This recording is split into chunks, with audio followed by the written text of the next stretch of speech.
केवल विवेक जी का नहीं है, तनखा जी का नहीं है। हम जो वकील लोग हैं, हम कोर्ट में जाके अपना कर्तव्य निभाते हैं, बहस करते हैं, और अगर कोर्ट के बाहर कुछ लांछन आरोप लगे जो उनको मालूम है कि झूठे हैं और प्रोफेशनल की रेपुटेशन पे दबा आ जाए, को चोट आ जाए, तो मैं समझता हूं कि इस समाज के लिए बहुत एक खतरनाक बात है, क्योंकि प्रोफेशनल तो अपना प्रोफेशनल काम करता है और उस आधार पे न्याय मिलता है कोर्ट से। तो अगर आप पॉलिटिशियन प्रोफेशनल के ऊपर आरोप लगाने लगे तो न्याय की व्यवस्था क्या रहेगी, आप सोच सकते हो।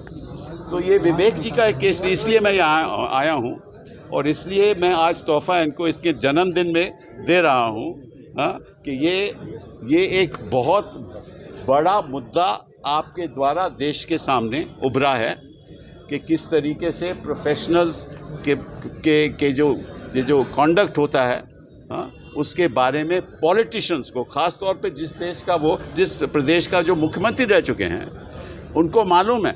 19 तारीख को हमने उनको नोटिस दिया कि जो आप कह रहे हैं बिल्कुल गलत है, आपने मानहानि किया है और हमें दोषी ठहराया है, क्योंकि हमने तो ये मुद्दा लेकर ही नहीं गए।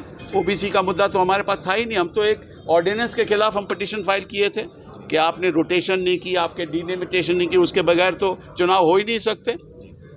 तो हमने तो कभी ओबीसी की बात ही नहीं की, और ये जो आप आरोप लगा रहे हैं वो गलत है और ये झूठा है। 19 दिसंबर को हमने उनको नोटिस दिया, कोई जवाब नहीं आया। उसके बाद 21 दिसंबर को विवेक जी ने प्रेस कॉन्फ्रेंस की कि आप झूठ बोल रहे हैं, उसका जवाब नहीं आया।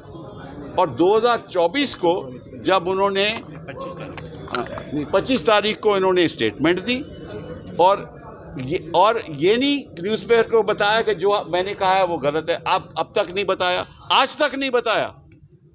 केवल इतना कहा कोर्ट में 2024 में कि जो न्यूज़पेपर ने कहा है वो मेरे लफ्ज़ों में कोट करके नहीं कहा, यही है।